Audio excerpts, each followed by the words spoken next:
Então, vamos lá. Bom dia a todos, sejam todos muito bem-vindos a mais uma conversa com o autor. Eu sou o Bruno do Amaral Crispim, pesquisador do Lecogem, e hoje nós temos um prazer em receber o Dr. Jorge Harrison Ferreira de Carvalho, que é autor principal do artigo que será apresentado hoje, que foi publicado em 2019 na revista Environmental Science and Pollution Research. Esse artigo trata da atividade larvicida e pubicida de produtos lipídicos fenólicos ecologicamente corretos da casca da castanha de Anacardium occidentale, que é o caju, contra vetores de arbovirose. A dinâmica da conversa, ela segue em duas etapas, onde na primeira, a Elina Nascimento, doutoranda, vai apresentar o trabalho e no segundo momento será aberto para os questionamentos. Gostaria de agradecer mais uma vez o Dr. Jorge por ter disponibilizado em estar aqui conosco hoje e peço que todos que tiverem questionamentos ou queiram participar das discussões se inscrevam no chat durante a apresentação. Desejo a todos uma boa apresentação e a palavra está contigo, Elina. Muito obrigada.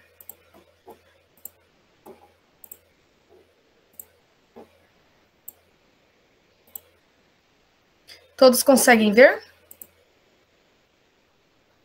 Agora sim, Elina. Agora está aparecendo. Elina, pode dar seguimento. Bom dia a todos. Eu me chamo Elina, sou doutoranda pelo Programa de Ciência e Tecnologia Ambiental, sob orientação da professora doutora Alexia Barafati, com orientações do professor doutor Bruno Crispim, professor doutor Eduardo Arruda. Hoje será a conversa com o autor, contando com a presença do Dr. Jorge Carvalho.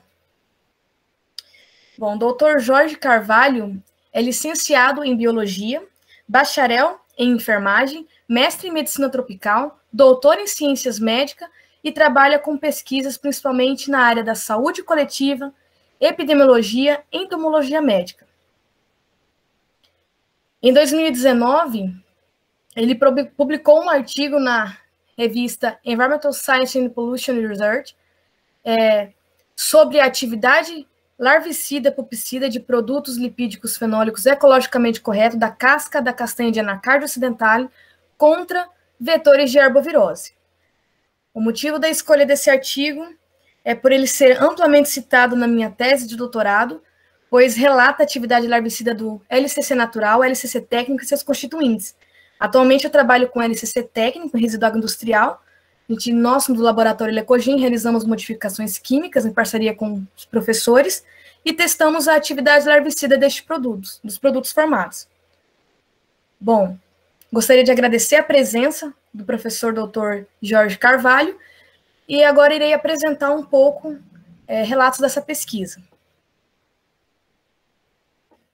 O Aedes aegypti e o Culex fasciatus, eles são artrópodes distribuídos geograficamente, principalmente em regiões tropicais e subtropicais, sendo o Aedes aegypti o principal vetor do vírus da dengue, febre amarela, chikungunya e zika.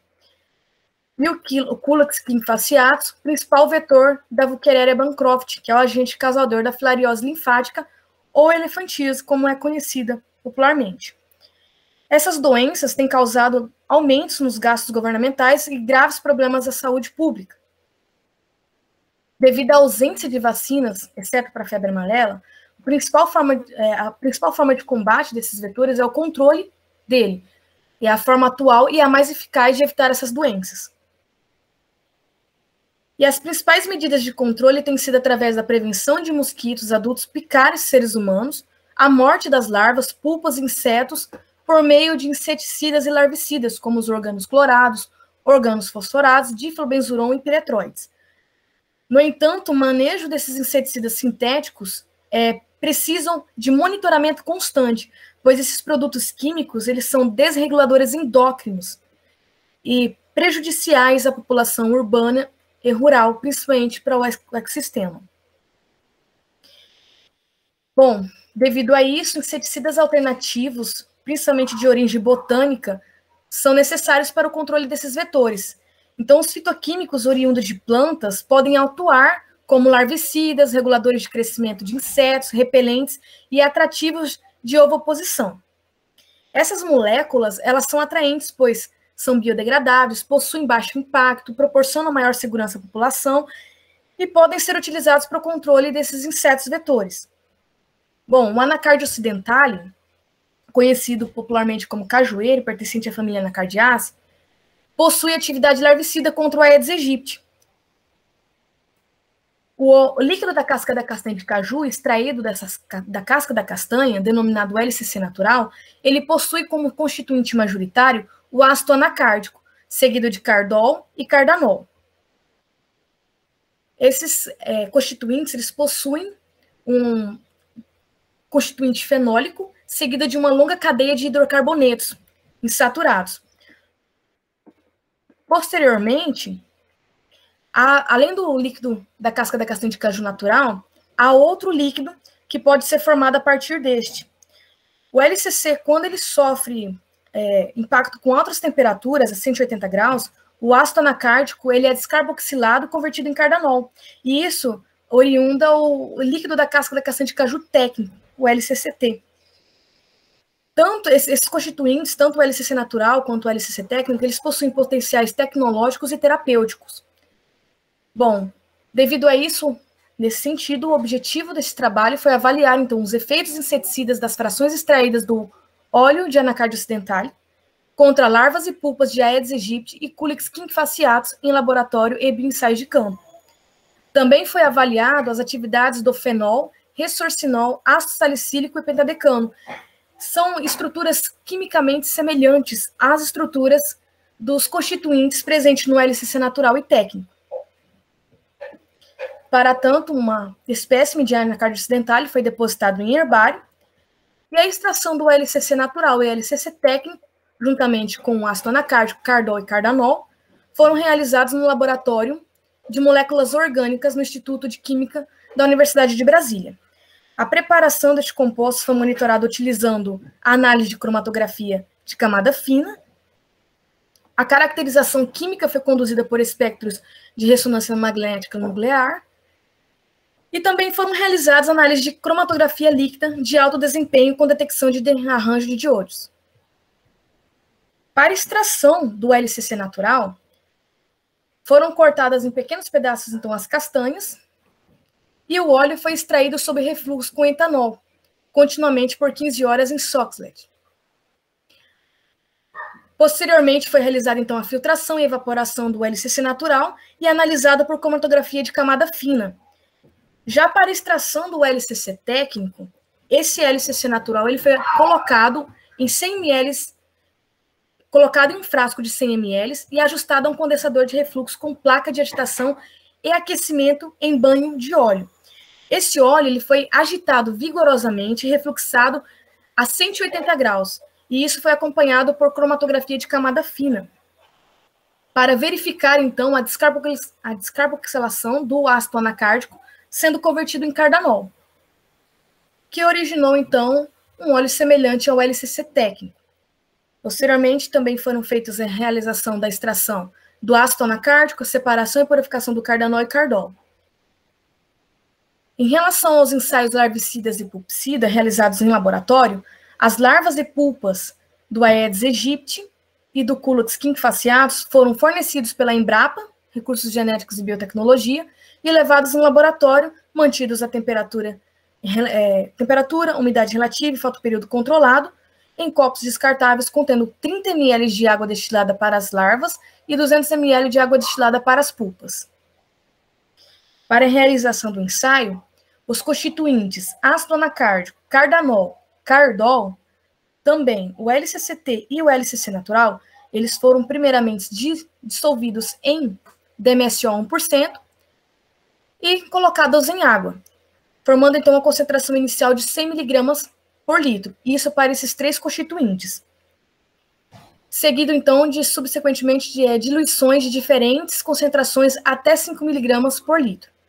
O LCC natural e técnico foram utilizados em concentrações maiores, então a concentração inicial foi de 500 mg por litro.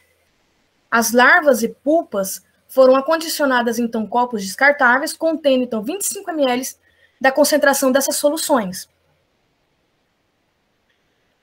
Para as estruturas compostos parecidos com os constituintes do LCC natural e o LCC técnico, também foi utilizado 100 mg por litro a concentração inicial. Lembrando que para os copos que estavam com as pulpas, foram utilizados também coberto com organza para evitar a fuga desses insetos nesse próximo estágio. Como controle negativo foi utilizado o DMSO e como controle positivo o Temefos a 1 mg por litro. E todo o experimento foi realizado em triplicata. A mortalidade das larvas e das pulpas foram avaliadas após 24 horas de exposição a esses constituintes.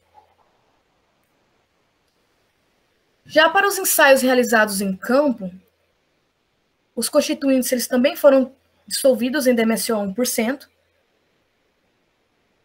e em água, a uma concentração inicial de 500 mg por litro, com essas diluições para as pulpas, e para as larvas, uma concentração inicial de 100 mg por litro, com essas diluições. Todos os ensaios de campo foram realizados na Embrapa, contendo, então, 30 larvas e pulpas em copos descartáveis, contendo também as concentrações testadas de cada um desses constituintes. Posteriormente foi realizada, então, a remoção e a quantificação dessas larvas e pulpas mortas. E esse procedimento ele foi realizado até cada um desses constituintes perder a sua capacidade, tanto larvicida quanto pulpicida. Também foi testado um controle negativo, da DMSO 1%, controle positivo, Temefos, 1 mg por litro. Todo o ensaio foi realizado em triplicata. As análises foram realizadas no Probit e também foi realizado o tempo de atividade residual mediana, em dias, com intervalo de confiança de 95%, isso para cada uma das concentrações. Já para o ensaio de citotoxicidade, todos os constituintes eles foram avaliados em células L6 em ensaio fluorimétrico com resazurina.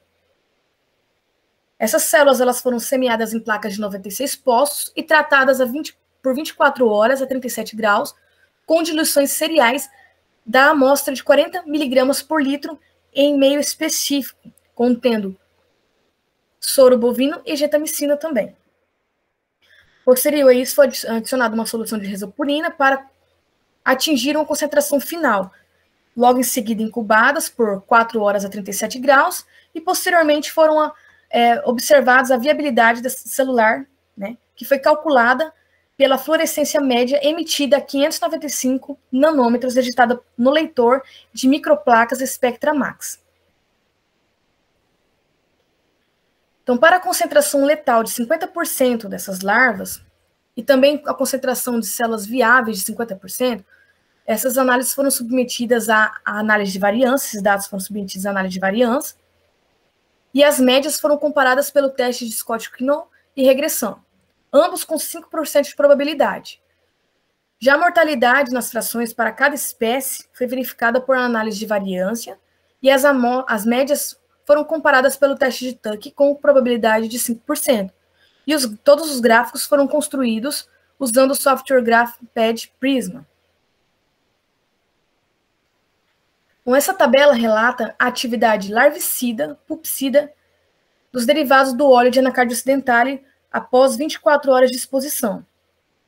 Então, é possível observar nessa tabela que todos os constituintes eles foram eficazes contra as larvas de ambas as espécies, variando aí numa concentração, uma CL50 de 5 mg por litro a 22 mg por litro para as larvas e para as pulpas de 90 a 400 mg por litro. Foi possível observar que o cardanol ele não apresentou atividade pulpicida, apenas larvicida. E o ácido anacárdico e o cardanol foram que apresentaram melhor atividade larvicida para ambas as espécies. Já o LCC técnico e o cardanol foi o menos eficiente tanto como atividade larvicida, pulpicida para ambas as espécies. O Temefos, utilizado como controle positivo, ele ocasionou 100% das mortes das larvas e 100% de sobrevivência das pulpas. Isso pode ser explicado devido à resistência dessas pulpas a inseticidas químicos. provavelmente devido à grande camada de quitina presente no exoesqueleto dessas pulpas. Essa camada ela impede o mecanismo de ação dos componentes que são ativos em TMFOS.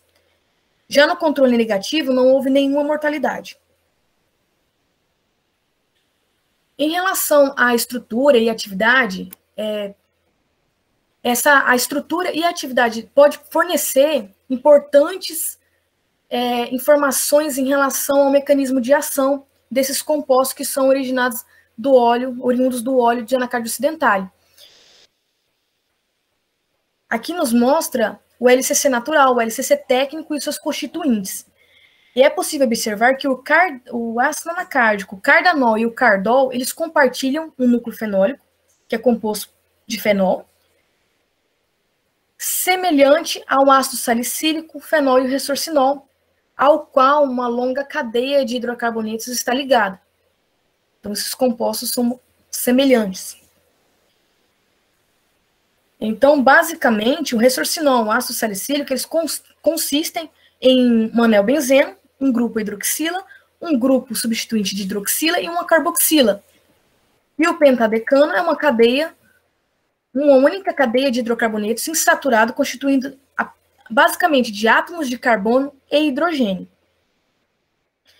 Então, bioensaios utilizando o pentadecano foram realizados, e juntamente com os 3 derivados análogos do óleo do caju, que são esses compostos fenólicos, para avaliar qual dessas subunidades eram responsáveis por essas atividades larvicida e pupicida contra essas espécies de vetores. Então, foi possível observar, nessa figura, aqui temos a mortalidade, e esse primeiro gráfico é sobre o pentadecano, as larvas, pulpas, aqui o ressorcinol e o ácido salicílico. Podemos observar, então, que o ressorcinol, o ácido salicílico e o pentadecano, ele apresentou 30% de mortalidade, 39% e 60% de mortalidade em larvas do Aedes aegypti. E 40%, 48% e 55% de mortalidade em larvas do Culex quinquefasciatus. O fenol, ele foi considerado inativo, ou seja, não ocasionou mortalidade mortalidade nas larvas em nenhuma das espécies testadas. Apenas o pentadecano apresentou atividade pupicida a 300 mg por litro, após 24 horas de exposição, sendo 15% para as pulpas de Aedes aegypti e 18% para as pulpas de Culex quinquefasciatus. Então, podemos observar que tanto a porção fenólica quanto a cadeia de pentadecano dos derivados do óleo de anacardio occidentale contribuem para os efeitos tanto larvicida quanto pupicida. Em relação à atividade residual, o LCC natural e o LCC técnico, ele ocasionou mortalidade de 100% das larvas após 24 horas de exposição a uma concentração de 100 mg por litro. Já para as pulpas, essa mortalidade de 100% foi observada na concentração de 300 mg por litro. Essa tabela nos traz a atividade residual mediana. Então, nos mostra em dias quanto tempo a atividade larvicida e pupicida ficou ativa. Então, para o LCC natural e o LCC técnico, a atividade residual mediana foi de aproximadamente 3,5 dias para ambas as espécies dos mosquitos vetores.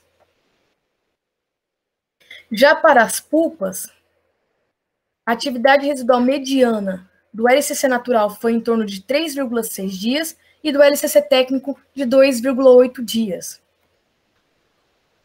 Em relação aos constituintes isolados, como o ácido anacárdico, foi possível observar a mortalidade de 100% em 24 horas nas concentrações de 100 mg e 50. Já para as pulpas, foi observada apenas na concentração de 300 mg. E o cardanol, ele apresentou mortalidade de 100% das larvas na concentração de 100 mg e já não apresentou efeito pupicida. E o cardol apresentou a mortalidade de 100% das larvas em 24 horas nas concentrações de 100 e 50 mg e para as pulpas na concentração de 300 miligramas. Na tabela de atividade residual mediana, podemos observar que o ácido anacárdico ele foi aquele que apresentou uma maior perda de atividade residual, ou seja, em menos de 3 dias já não tinha efeito larvicida e pupsida. Já o cardanol, ele apresentou a atividade mediana, residual mediana, em torno de 3,7 dias, e nenhuma atividade pupsida. E o cardol foi o que apresentou maior atividade residual mediana para ambas as espécies. Bom, no campo, esses processos de estabilização são necessários para evitar a perda da eficiência da atividade, tanto larvicida quanto pupsida, contra esses vetores-alvo. E para evitar esse tipo de perda, são necessárias novas tecnologias, como encapsulamento ou até mesmo a síntese de nanopartículas, para ajudar a prevenir esses altos níveis de degradação desses compostos. No entanto, em relação ao uso dessas nanopartículas, vários materiais, né, são relatados e demonstram atividade contra esses mosquito-vetores e podem agir sinergicamente contra essas espécies-alvos. No entanto, o impacto em espécies não-alvo e no meio ambiente ainda não foram avaliados. Em relação ao efeito citotóxico, nessa tabela podemos observar que os compostos ele não apresentou atividade citotóxica nas condições avaliadas. Isso se deve, em relação aos dados na literatura, porque os compostos lipídicos fenólicos, eles já têm atividade em relação à proteção do DNA contra danos por UV ou peróxido de hidrogênio. E também o ácido anacárdico, ele apresenta uma maior capacidade antioxidante em relação tanto ao cardanol quanto ao cardol. Então, além desses compostos apresentarem uma atividade larvicida eficiente, eles também são antioxidantes e eficazes no combate aos radicais livres, revelando-se inócuos à saúde dos vertebrados. Enfim, esse artigo relata o potencial inseticida promissor, tanto do LCC natural quanto técnico, o ácido anacárdico e o cardol, como materiais sustentáveis que podem ser obtidos a partir de reciclagem da casca da castanha do caju. Além disso, esses compostos constituem uma ferramenta potencial para o controle desses vetores de uma maneira ecologicamente correta. No entanto, estudos são necessários para elucidar melhor esse mecanismo de ação e os possíveis efeitos no meio ambiente. Também a padronização da extração desses derivados e métodos de avaliação da bioatividade, tanto em campo, também a demonstração de estabilidade, eficácia, aprovação regulatória, seriam necessários se esses compostos naturais fossem usados na produção de inseticidas botânicos. Gostaria de agradecer a presença de todos que estão assistindo. Muito obrigada a todos.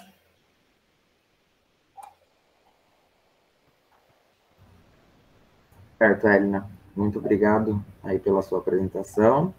E nós vamos dar início, então, à segunda etapa, que são os questionamentos, iniciando pela Marina. Oi, professor, bom dia. Primeiramente, agradecer pela presença do senhor conosco hoje. E a minha pergunta é em relação ao ensaio de citotoxicidade, porque foi avaliado os compostos em microgramas por litro.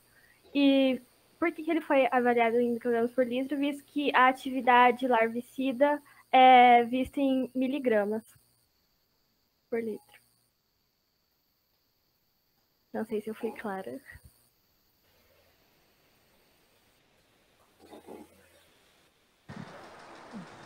Se vocês quiserem, eu posso ajudar a responder essa, né? Por favor, professor. Pode falar, professor, doutor. Certo. Olha só, a estrutura de uma larva ela é muito maior do que de uma célula. Então, para todos esses padrões de verificação de toxicidade ou citotoxicidade, você obedece um protocolo, um padrão. Então, esse ensaio com células, que também são células essas L9, essas células são células de invertebrados.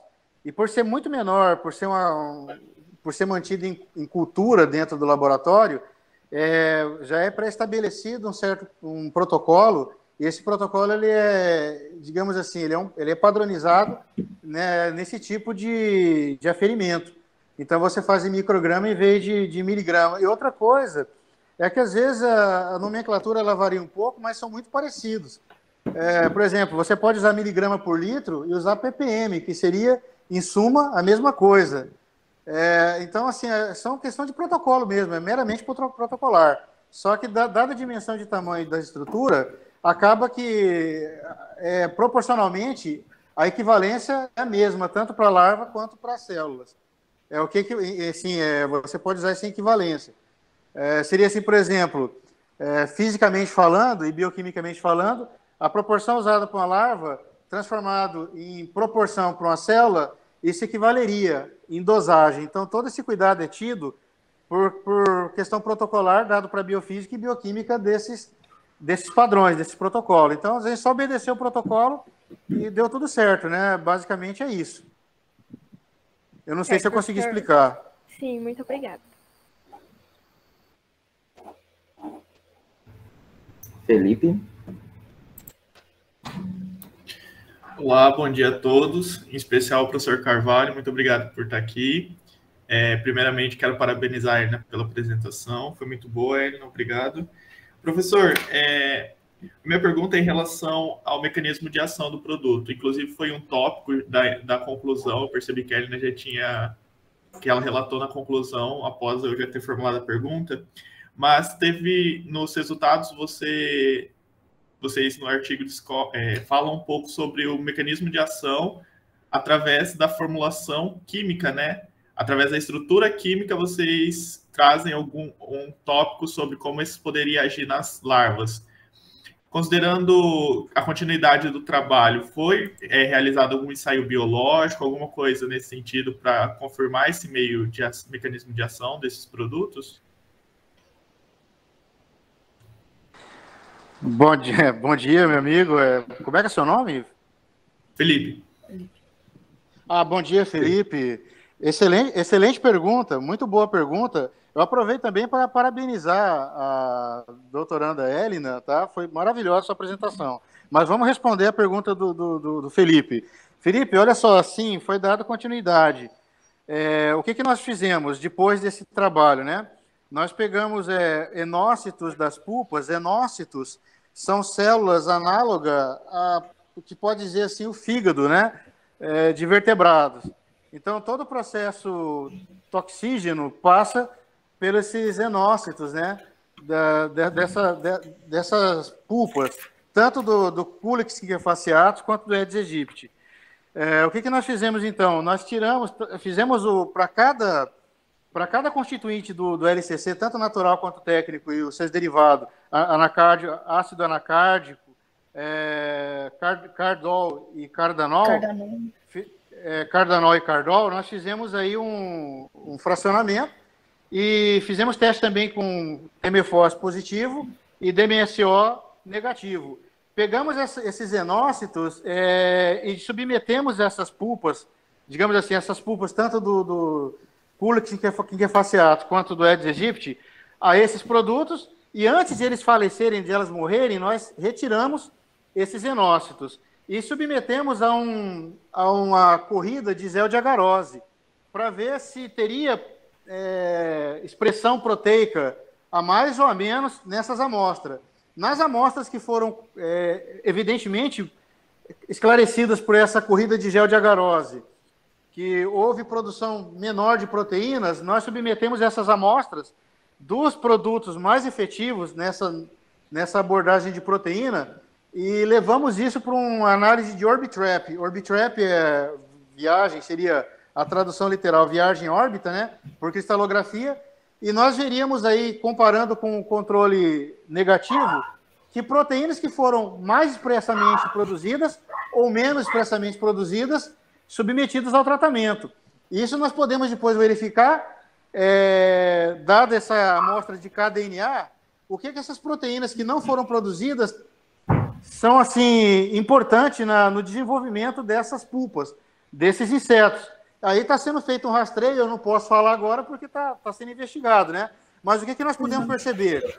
Existe, de fato, algumas proteínas por esse cluster que sofreram ataque do cardol, do ácido anacárdico, que, de fato, elas foram menos expressas no tratamento. E nós já sabemos, mais ou menos, o que essas proteínas têm de importância no desenvolvimento do Culex e do Aedes. O que eu posso garantir para você? Que são exatamente essas proteínas que foram alvo do inseticida, digamos assim, do ácido anacárdico e do cardol, que faz toda a diferença nessa amostragem. Ou seja, a nossa investigação, ela esclareceu que o processo seletivo do cardol e do ácido anacárdico são sensacionais. Eu quero dizer o que com isso? Que as proteínas que não foram expressas, dada a ação do cardol e do ácido anacárdico, elas são letais para o Aedes aegypti e para o Culex. O que eu quero dizer com isso? Se você jogar na natureza espécies de coleópteras, polinizadores, lepidópteras, não sofrerão o mesmo efeito que o Aedes e o Culex sofreram. Por quê? Porque nesses outros insetos, eles não produzem essas proteínas-alvos. Assim sendo, é uma biossegurança enorme que o nosso trabalho traz para, digamos assim, para o ecossistema, né? Eu quero dizer que o processo seletivo, de seletividade do ácido anacárdico e do cardol é sensacional. Por quê? Porque proteínas específicas são alvo desse produto natural em larvas e pupas de Aedes e Culex. Eu não sei se eu consegui responder. Claro. Eu posso formular melhor a resposta, né? Não, o professor conseguiu responder perfeitamente. E muito interessante saber esse caminho que vocês tomaram nessa busca de mecanismo de ação, né? Porque eu não imaginava que vocês iam avaliar a expressão proteica, e é muito legal saber que é uma possibilidade, e também confirma, né, que esses produtos acabam sendo metabolizados, já que essas células, o senhor falou, né, os ócitos, eles acabam tendo uma função similar ao fígado de vertebrados. Então, saber que esses produtos são metabolizados e que eles têm essa especificidade é muito legal e bacana. Mas é isso. Obrigado, professor.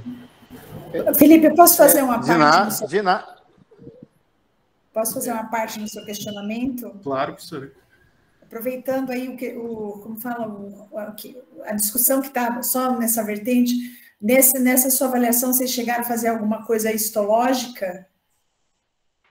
Jorge? Alguma avaliação histológica? Oi, doutora. Sim, doutora Alexia, né?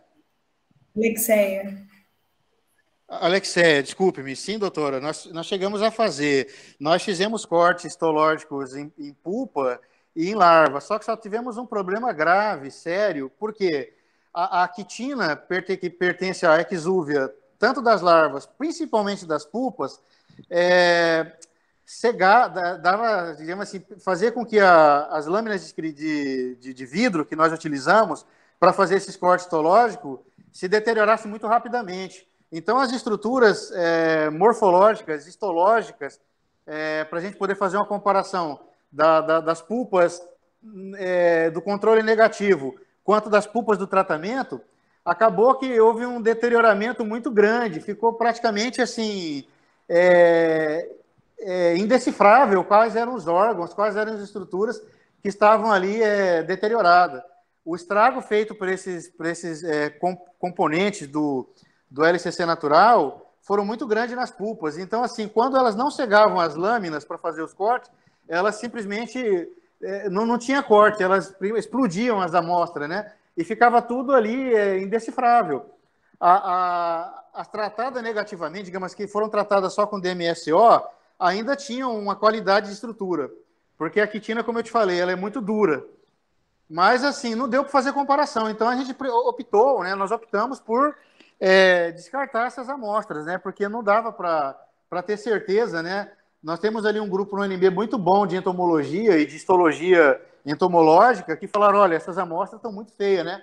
Não vai dar para fazer uma análise disso aqui, não. Nós teríamos que usar uma análise subletal, uma concentração subletal para poder acompanhar ao longo do tempo essa, digamos assim, fazer uma série de cortes e selecionar as melhores para poder termos aí uma base de direcionamento desses cortes histológicos, né? Que fosse factível de ser utilizado como comparação, como parâmetro de comparação. Já na análise proteômica, que eu falei para o Felipe, já fica melhor, porque enócito, nós seguimos um método de separação de células, né, de organela, e aí as proteínas foram melhor assim, observadas, essa análise proteômica. Já no corte histológico, como se trata de estrutura histológica, de tecido, isso ficou muito feio. E eu até aconselho, né, se vocês ou qualquer aluno quiser usar concentração subletal e tentar fazer uma análise dessa histológica, eu tenho certeza que, conseguindo fazer o corte, dá umas investigações muito interessantes, bastante interessante mesmo. Mas nós não conseguimos fazer. Tentamos, mas ficou muito feia a amostra, e a gente optou por retirar por retirarmos do paper, né? Estava muito feio e não dava para ter certeza, né? E na análise, ainda mais de um paper, você tem que ter certeza do que você está colocando ali, né? Quando essa certeza cai em dúvida por nós mesmos, a gente não tem como colocar, né? Fica uma coisa muito feia, né? Então a gente optou por tirar. Falei, não, a gente tiramos, mas tentamos fazer análise histológica. Fomos mal sucedidos. Ok, obrigada aí. Obrigada, Felipe, pela parte.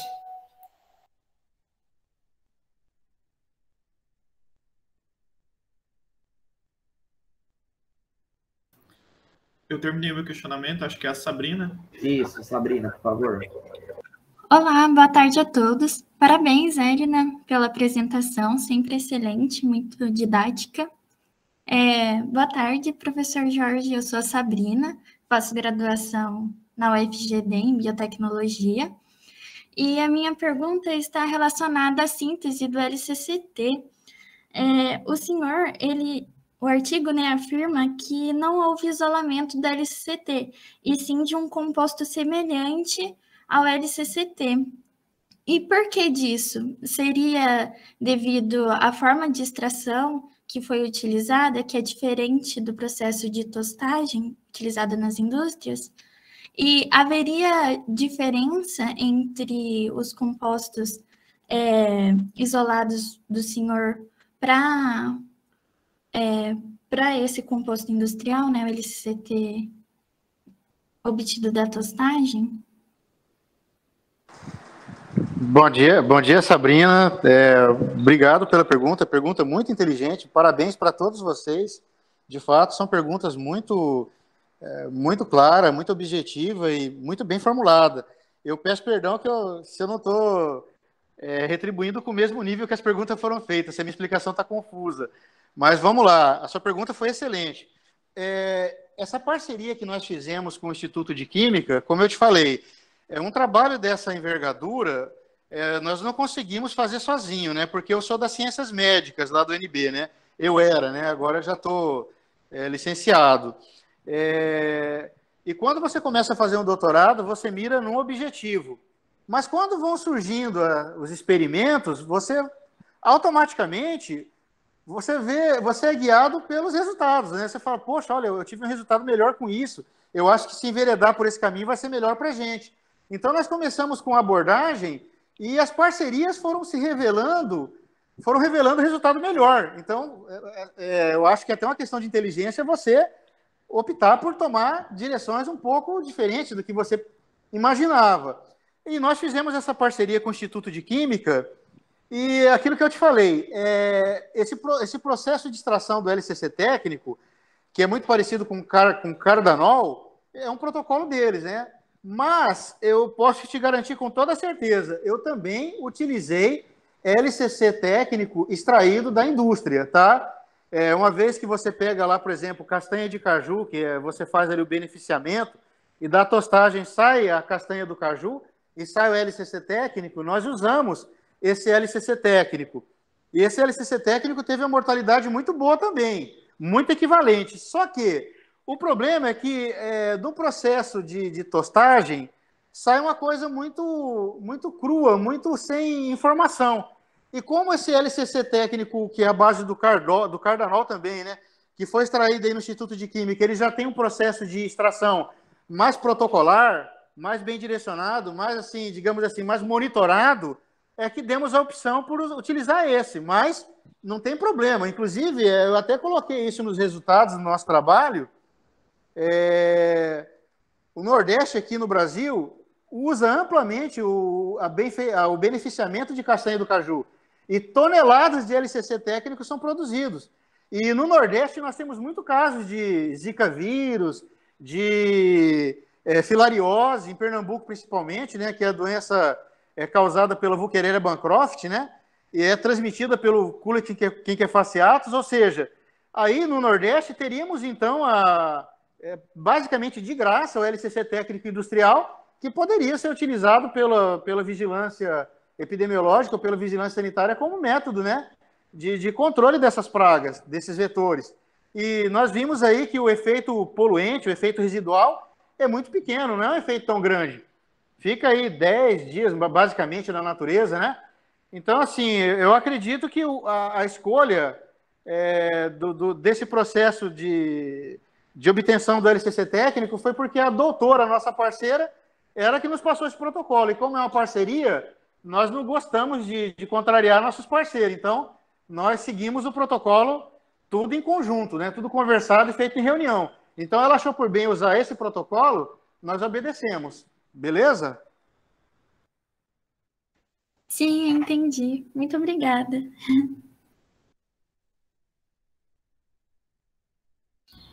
Mariana. Que isso, de nada. Bom dia, acredito que eu sou a próxima. Muito prazer, professora, me chamo Mariana. Assim como a Sabrina, também sou aluna em grado de biotecnologia na UFGD. Queria primeiramente parabenizá-lo pela pesquisa, excelente. Elina, também parabéns pela apresentação. E a minha pergunta, professor, faz relação da parte dos resultados sobre a síntese de nanopartículas nos compostos estudados. O senhor poderia me dar algum exemplo dessas nanopartículas que seriam sintetizadas e se já foram realizadas pesquisas nesse âmbito? Olá, Mariana. Olha só, seria a magnemita, né? A magnemita seria a nanopartícula, porque nós também temos lá parceiros na UNB que trabalham muito com a magnemita. Agora, o problema é que não demos continuidade com essas nanopartículas como para facilitar aí digamos assim, os órgãos e as organelas alvos, né? Por quê? Porque há uma discussão muito grande agora no meio de biotecnologia, inclusive Tá me escutando? Alô? Tá me escutando? Sim, professor. Sim. Estão me escutando? Sim, eu estou. Há uma divergência muito grande. Há uma divergência muito grande. Há uma divergência muito grande entre os pesquisadores de nanopartículas na magnemita. Por exemplo, porque daí nós teríamos que fazer esses testes também, provavelmente em mamíferos, né? E qual que é o problema? Os mamíferos, nós sabemos que essas nanopartículas entram no corpo dos mamíferos, mas até hoje não temos relato de como isso é processado e de como isso é excretado. Até hoje não tem nenhum resultado discreto dessas nanopartículas. Aí você cai naquele polo, né? Eu falei, puxa, administra um produto que você não sabe a farmacocinética dele. E se você não sabe a farmacocinética, hoje as publicações que você usa mamífero está sendo muito criticada. Então a gente também optamos por não utilizar essa via mais. Então ficou em stand-by. Nós resolvemos deixar isso parado. Até uma sugestão, tomar isso fica bem. Nós desistimos por enquanto, exatamente por não saber o processo de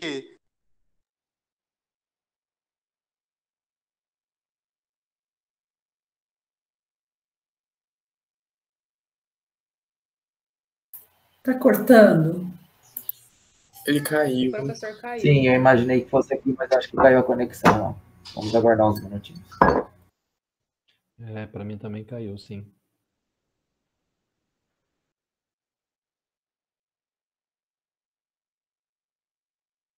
Voltou, né? Sim, professor Jorge, acho que caiu a conexão do senhor.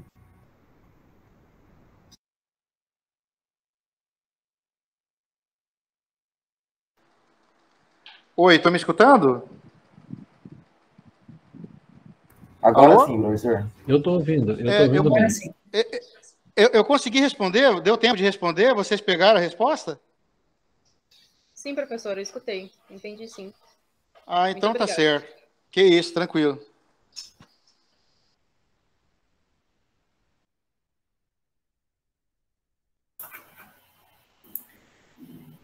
Eu acho que na sequência tem mais uma para perguntar aí, a Dani. Isso, tem a Dani. Eu, prof.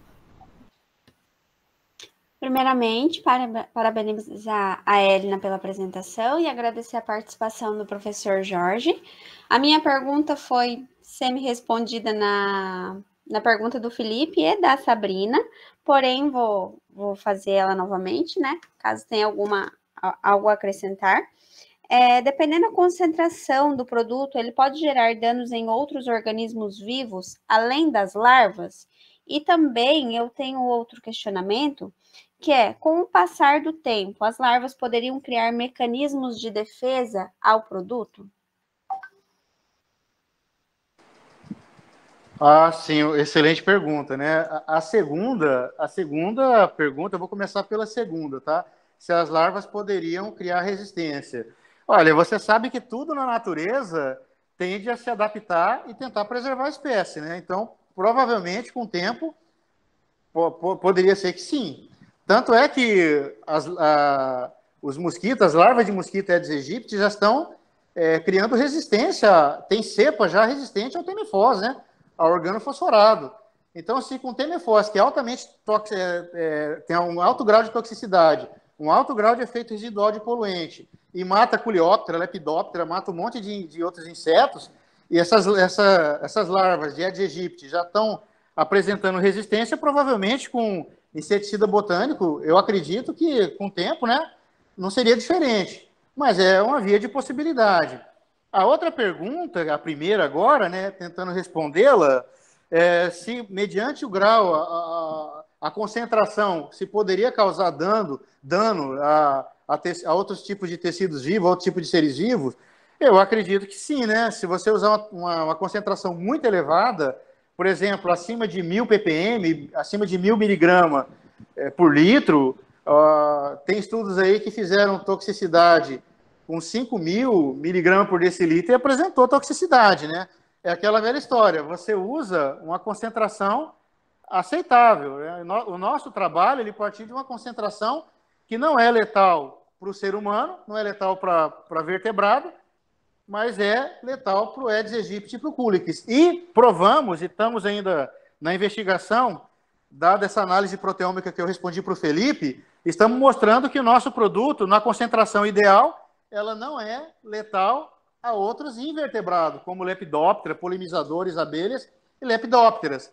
Então, eu acredito que é uma possibilidade boa na concentração ideal que você não vai causar dano nenhum a um vertebrado ou outros invertebrados que não são nosso alvo. Mas é claro que tudo que você usa em alta concentração pode ser danoso, né? Evidentemente. Então, tudo tem que ser usado com muita responsabilidade.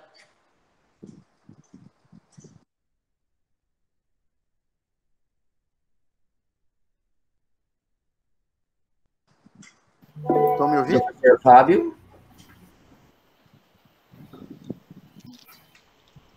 Obrigado, Bruno. Jorge, posso fazer uma pergunta? Ô, professor, por favor. Não precisa me chamar de professor, não. Mas vamos lá. Na verdade, são duas perguntas em uma, né? A primeira tem dois mecanismos sendo discutidos, né, para possível ação larvicida, né? Um está relacionado às insaturações da cadeia lateral dos lipídios fenólicos e a outra está ligada à capacidade, por exemplo, do cardol de inibir acetilcolinesterase, né? E claro, aí vai depender, né? Se a gente está lidando com o líquido natural, o líquido técnico, enfim. se a gente levar isso em consideração, essas duas possibilidades de mecanismo, aí uma curiosidade, você, pelas suas análises, pela tua experiência, você acredita mais em uma ou em outro mecanismo, ou você acha que é o somatório dos dois? E pensando nesses mecanismos e na diferença de composição do técnico para o natural, você apostaria suas fichas principalmente no natural ou no técnico para desenvolver um produto efetivamente? Olha, boa questão, excelente pergunta, muito boa pergunta mesmo. Mas vamos lá. O senhor pode perceber que a comparação desses fenóis industrializados, como fenol, resorcinol e ácido salicílico, basicamente o anel benzênico é idêntico, o anel benzênico, né? É idêntico ao fenol, ao cardanol, o resorcinol é idêntico ao cardol e o ácido salicílico é idêntico ao ácido anacárdico.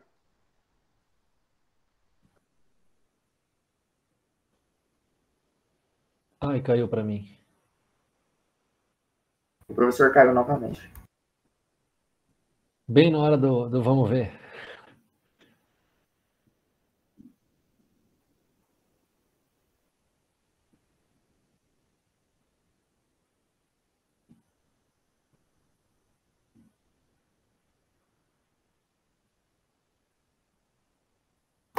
Oi, Jorge, tá me escutando, doutor? Agora voltou, mas cortou bem quando você estava fazendo a comparação. É que a minha esposa está tentando me ligar, eu falei que tá...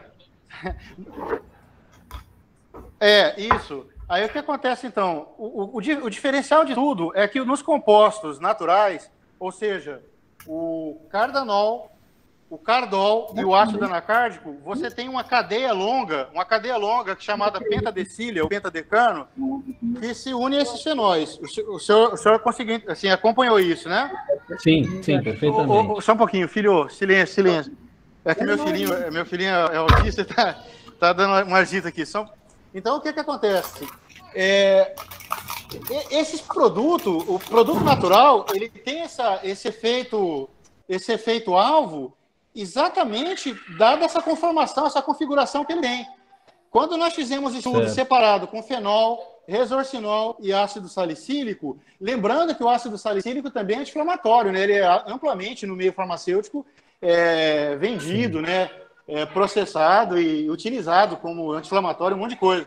Enfim, nós fizemos essas análises separadas com produtos industrializados para tentar ver o que fazia o maior efeito, se era o composto fenólico em si, ou se era o pentadecano, essa cadeia longa de carbono com hidrogênio.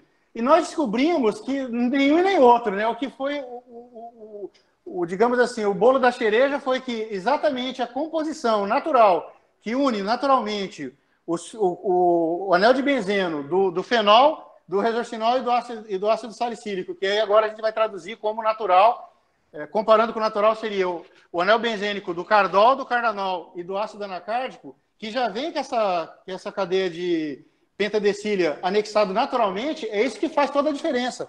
É isso que configura o grau de mortalidade dessas larvas. Então, se fosse para fazer uma aposta, o que eu faria? De verdade, eu faria pensando no bem do meu país, pensando no bem... eu vou até confessar uma coisa para vocês. Esse trabalho que nós desenvolvemos seria para virar uma patente. Só que não foi possível porque essa molécula ela é semissintética e é gerada pela natureza. E o Brasil, nas suas regras, nos seus padrões de patentear algum produto, quando um produto é natural, o Brasil não aceita, a nossa legislação não aceita patentear molécula que é produzida pela natureza. Então, aí eu fui impedido de criar essa patente. Eu apostaria, de verdade, no LCC técnico industrializado, o que sai do processo de beneficiamento. Por quê? Porque o efeito é tão bom quanto os produtos aí que a gente utilizou fracionado em laboratório, sendo que o fracionado em laboratório seria mais caro e o efeito residual seria basicamente igual. O efeito aí da inibição da acetilcolinesterase acaba sendo até muito assim seria compensatório pelo barateamento do custo do LCC técnico, porque ele sai toneladas, basicamente de graça.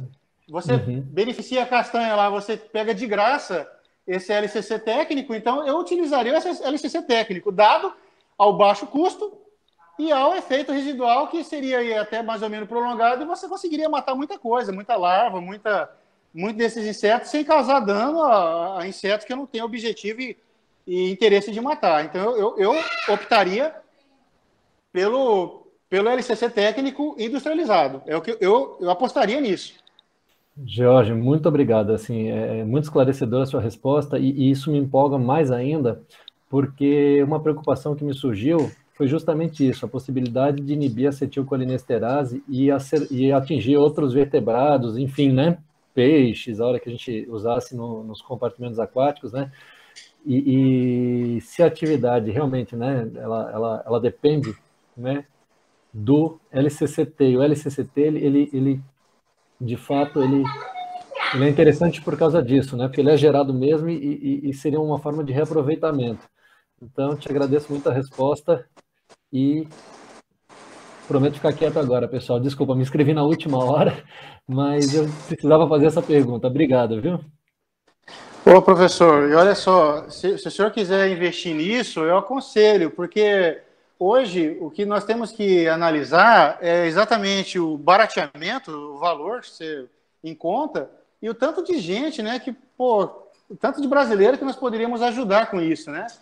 Principalmente o povo do Nordeste, né? Eu acredito que... E de lá poderia sair, ó, eles poderiam importar, assim, fornecer esse LCC técnico para vários estados do Brasil a custo mínimo, né? Então, olha, ter trabalhado com caju, o anacardio occidentale, foi uma das melhores coisas da minha vida. Assim, é surpreendente o potencial que essa planta tem. Ela, para mim, é um produto que eu tenho como se eu fosse, assim... Eu agradeceria a Pachamama por ter produzido uma coisa tão maravilhosa dessa, né? Perfeito. Perfeito, muito obrigado. Valeu. Certo. Obrigado, professor Fábio. Que isso? Se quiser fazer mais algum questionamento, pode ficar à vontade. Aí estamos aqui para um bate-papo, realmente. Professor Jorge, eu gostaria de fazer um questionamento em relação ao trabalho em si. Né, como o senhor falou, algumas coisas foram feitas após esse trabalho, né, que não foram publicadas ainda, que são trabalhos que ainda estão, talvez, em fase de execução, né? Eu queria que o senhor contasse um pouco sobre, depois, né, desse artigo publicado, se vocês deram um prosseguimento a outras pesquisas, se o senhor continua trabalhando ainda com esses princípios ativos aí para atividade larvicida, o que aconteceu, né, depois desse trabalho publicado, e se eu contasse um pouquinho aí sobre a trajetória após o artigo.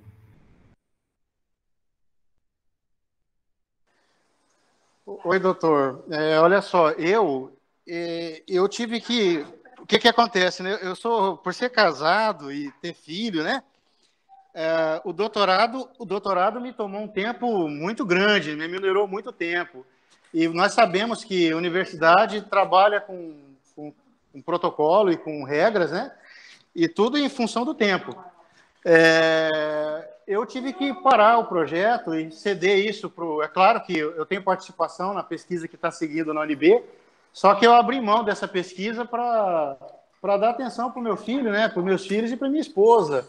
Então, assim, eu ajudo com informações, com conhecimento do caso mais de entomologia, né, mais dos insetos, só que essa parte de investigação proteômica e de análise de proteína e a parte biofísica com o Orbitrap está sendo executada pelos pesquisadores da UNB lá, né? Então, assim, o meu nome vai estar junto, mas não mais como autor principal, né?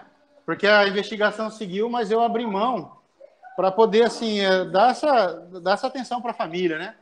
E eu tô morando aqui no Amapá, no estado bem longe de Brasília, né?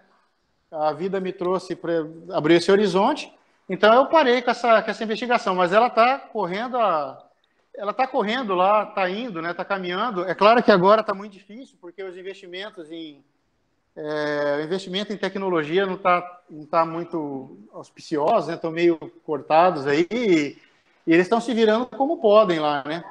e o que é uma pena, né? Porque assim, seria um resultado maravilhoso. Essa investigação proteômica vai dar exatamente que proteína que é essa e se nós também, seres humanos, produzimos essa proteína, o que essa proteína faz na gente, o que não faz no inseto, o que ela faz no inseto e não faz na gente, em outros insetos aí também, enfim, vai dar uma abrangência, uma abertura muito grande, né? E quando você entra no campo de proteína, aí você tem um universo de possibilidades, né? A investigação proteômica é fantástica, ela dá resultados muito mais assim precisos, né? E muito mais objetivos do que estudos como esse que eu realizei. Elas são muito mais assim, as informações são muito mais precisas mesmo, né? Porque você está mexendo com proteína, né? Então, assim, eu continuo essa pesquisa, mas eu não sou mais o autor principal. Eu sou secundário. Eu sou colaborador agora. E eu estou aqui, no Amapá, ajudando aqui na medida que eu posso algumas pesquisas aqui também na Universidade Federal do Amapá. O que eu posso falar para você é isso, né? No mais, participando de eventos como esse que vocês me proporcionaram, eu jamais me furtaria a ajudar. E, assim, no que vocês precisarem, só um pouquinho. Filho, silêncio aí, filho. Meu filho, ele tem um autismo leve, eu peço perdão, tá? Enfim, o que eu puder fazer para ajudar, com o meu conhecimento, que já está meio limitado, né? Porque eu já estou um pouco afastado do campo de pesquisa, já estou 4 anos afastado, mas o que eu puder ajudar, estamos aqui às ordens, né? Muito obrigado, professor. Fico contente em saber que a pesquisa deu continuidade, né? Está dando continuidade, mesmo que o senhor não pôde estar à frente, mas que outras pessoas, né, tomaram as cordas aí, e o senhor também está participando indiretamente desse trabalho. É muito interessante em relação a isso. A Helena gostaria de falar. Bom, professor, assim, meu questionamento é quase complementar ao do Bruno em relação às formulações, né? Por exemplo, utilização como um produto final, né? Como um larvicida, um inseticida. Tem sido realizado pesquisas em relação a um produto final, utilização como um produto final. E, assim, a questão aqui que a gente está enfrentando, né, uns problemas em relação à solubilização do LCC técnico, né, que eu acho que também é a mesma dificuldade com o LCC natural, apesar dele ser extraído por solvente, né, um pouco mais solúvel. Mas como que seria isso? Não sei se o senhor teria contato. Aí você... Sim, você tocou num ponto fulcral, né? De fato, a solubilização é trabalhosa, né? O que eu fazia quando eu estava lá na Embrapa, porque esses testes o produto saía da UNB e eu pegava uma via expressa e chegava na Embrapa, tudo muito perto, né? E lá, de fato, esse processo de diluição, de solubilização do LCC técnico era muito chato. Eu colocava primeiro o DMSO, ficava ali mexendo, ia colocando alíquotas de água pouca água, ia colocando até, e agitava bastante mesmo, né, até conseguir dissolver tudo. Mas o segredo é colocar o solvente primeiro, o DMSO, e tentar mexendo, porque se você colocar água logo em cima, ele acaba aglutinando, ele acaba se unindo ali e deixando a diluição praticamente impossível. Outro processo que poderia ser utilizado seria, aí vocês teriam que ver se vocês têm essa tecnologia. Eu não quis utilizar porque eu fiquei com medo, né, de alterar a estrutura molecular do LCC técnico e dos componentes, o cardol, cardanol, ácido anacárdico, LCC natural, mas tem a possibilidade de usar um sonicador. O sonicador também, ele dissolve bem, mas aí eu já não sei como é que seria, se ele mexeria nessa estrutura, né? Aí eu não sei. Agora, com relação ao produto final, eu não estou... A UNB só foi essa minha publicação. Nós não estamos trabalhando em tentar dar continuidade a fazer um produto final, até onde eu sei. O trabalho foi todo direcionado agora para a investigação proteômica. O nosso laboratório lá do Instituto de Biologia e de Ciências Médicas, da Universidade de Brasília, UNB, a gente trabalha muito com bioquímica, né, com análise proteômica e com biofísica. Então, nós não... foi só o meu trabalho, até onde eu sei, que tentamos ver um produto final. Mas como não virou patente, não foi possível se tornar patente, eu acho que o pessoal lá meio que desanimou, né? Deixamos quieto, paramos. Então, agora o campo foi para a investigação proteômica. Até porque a investigação proteômica dá publicação de impacto até maior, né? Você pode publicar em uma Frontier, enfim, nessa própria revista agora, né? É uma revista muito boa, ela está com impacto 4.2, eu acho, agora, né? Você vê, quando eu publiquei em 2018, 2019, ela tinha impacto 2.5, agora já está com 4.4, 4.2, né? Então, e se você publica análise proteômica, o impacto sobe mais ainda, né? Então, o pessoal lá está olhando muito para o impacto, eu acho, né? E para decifrar essa investigação de proteína aí. Eu acho que o produto final paralisou. Se vocês quiserem dar continuidade, dou total apoio, total incentivo para vocês continuarem. Certo, muito obrigada, professor. Eu ansiosa para ver esses dados. Esse artigo tem que sair logo. Certo, pessoal. As pessoas que haviam inscritas já responderam, fizeram os questionamentos, né? Não sei se alguém mais quer falar alguma coisa. A professora Alexia quer encerrar ou quer falar alguma coisa. Fiquem à vontade. Lúcia, você ia falar? Eu vi que você se mexeu aí. Você ia falar alguma coisa, Lúcia? Não?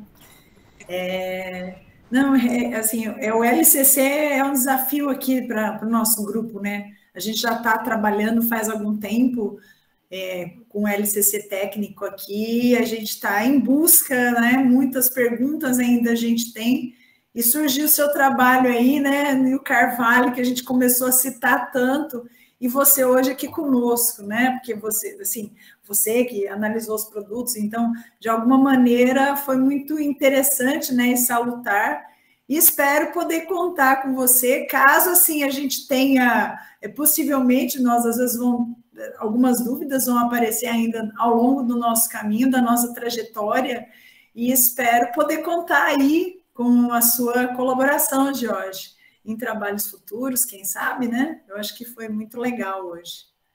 E a Elina também, como sempre, a nossa estrelinha, ela brilha nas apresentações, né? As apresentações, assim, muito boas. Muito bom, Elina, parabéns aí. Tá? Só agradecendo esse momento aí, a sua participação, professor. Doutora, a honra é minha, tá? O prazer é meu, e o que vocês precisarem, se eu puder ajudar, estou aqui à disposição de vocês, tá? Como eu falei, a pesquisa, quem pesquisa o LCC já tem minha admiração naturalmente, e sobretudo sendo do Mato Grosso do Sul, aí já dobra essa admiração. Se eu puder ajudar meu estado no que for, eu vou fazer isso com certeza. Que legal, Jorge. Muito bom esse momento aqui contigo hoje. Acho que a gente já pode encerrar aqui, né, Bruno? Certo. A gente marca um tereré junto um dia aí, um tereré com churrasco, né? A gente conversa mais. Ótima ideia. Maravilha. Então, eu gostaria de agradecer a todos pela participação, o professor Fábio, o professor Cláudio, o professor Eduardo, que entraram aí, né, para poder ouvir um pouco sobre a apresentação da Ellen e ouvir um pouco o professor Jorge também. Agradecer imensamente o professor Jorge pela participação, sempre surgem algumas dúvidas ou algumas coisas que, devido à escrita acadêmica ser muito restrita, às vezes o senhor não conseguiu, né, colocar essas informações lá. E aí sempre é muito bom estar aqui contigo para conversarmos um pouco e trazer um pouco mais de informações sobre esse universo do LCCT ou do LCC de maneira geral. Muito obrigado, professor Jorge, e em nome do grupo agradeço aí a sua participação. O prazer foi meu, que agradeço a oportunidade de ser útil, tá? Eu peço perdão se eu fui confuso em alguma resposta, é que faz muito tempo que eu não falo do meu trabalho, e foi muito bom eu reviver de novo esse artigo, viu, Elina? Foi muito, muito bonito, né? Eu me senti defendendo o meu doutorado, e espero que você tenha sucesso na sua defesa e todo sucesso para vocês e para a sua equipe aí, tá? Que saiam excelentes trabalhos, que possam ajudar tanto a sociedade quanto a comunidade científica brasileira, que nós precisamos muito desses esforços aí de doutores com essa cabeça, com essa mentalidade. Parabenizo aí o doutor Bruno, a doutora a Alexia e aos demais doutores aí que participaram. Vocês são muito jovens, eu estou impressionado ver todo mundo jovem aí, né? Tem muita coisa para produzir aí, muita coisa boa, né? Então, Deus abençoe todos vocês e estamos aqui, tá? Precisando da gente, é só dar um grito, que nós atendemos, tá? Tá bom, professor, obrigada. Mandaram beijinho para o seu filho também, viu? Pessoal, muito obrigada, professor, foi uma honra tê-lo conosco. Obrigada, professor, foi ótimo, muito bom. A honra foi minha. José, vem aqui. Vocês falaram o nome dele agora? Falaram o nome dele, tem que dar um beijinho. Estou mandando um abraço para você, filho. Ó. Oi, José. Oi, olá. José. Abraço. Que lindo. Que lindo. É. Obrigada, Beijo. É isso, então, gente. Obrigada. Muito obrigado. Bom almoço a todos. Tchau. Muito obrigada. Tchau. Muito obrigada. Foi um prazer, professor. Tchau.